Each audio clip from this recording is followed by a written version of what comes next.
Чоң энесинен калган кол өнөрчүлүктү өркүндөтүп жана заман талабына ылайык жүн менен жибекти уютуп мына мындай кооз кийимдердин түрлөрүн жасаган 7 кыз баары бир туугандар. Алгач бул иштин башын Фариза менен Кадыркүл баштап, андан кийин калган бир туугандары да кол кабыш кылып башташкан. 12 жылдан бери тигип келишет. Бул өнөрчүлүк чоң апабыздан келген.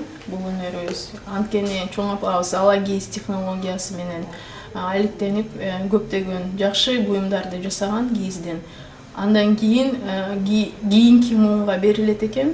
Ата-энебиз ушул кыялда иштеди. Анткени атам сүрөтчү, апам дагы ушул сайма сайып жана кыргыздын оймо чиймелери менен алектенип келген көп жылдан бери. Көз жоосун алган бул кийимдерди тигүү бир канча процесстен турат. Мисалы биринчи дизайнын чийип, жүндү каалаган өңүнө боеп, андан соң мына мындай кыркылган оюлар коюлат экен. Самы суу менен ушинтип сууланат жана сууланганда арасында боздук калтырбаш керек да. Эмнеге? Анткени жылып кетпеш керек. Ичиндеги сүрөттөр жылбаш керек да. Коюлган жүн менен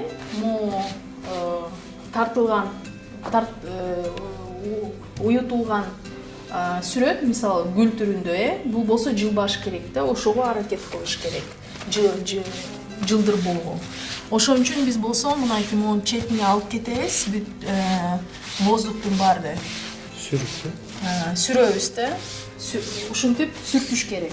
7 кыз өзүнүн жасаган өнөрү менен 2011 жылы эл аралык фестивалдарга катышып, 28 сертификатка ээ болушкан. Ал эми ЮНЕСКО тарабынан бул кийимдер сапаттуу деп белгиленген. Оролгондон кийин бул жака дагы бир мындай чүпүрөк коюлат.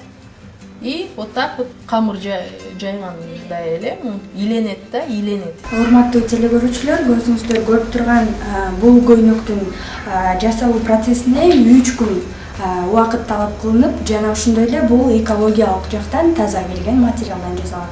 Seven Sister деген ат менен таанылып, бул кийимдер Англия, Алмания, АКШ жана КМШ өлкөлөрүнөн тынбай буйрутмалар келип турат экен. Алдыдагы чоң максаттардын бири дагы дүйнөлүк деңгээлдеги көргөзмөлөргө катышып, кыргыз элдин маданиятын, кулк мүнөзүн чет жерге жайылтуу экен.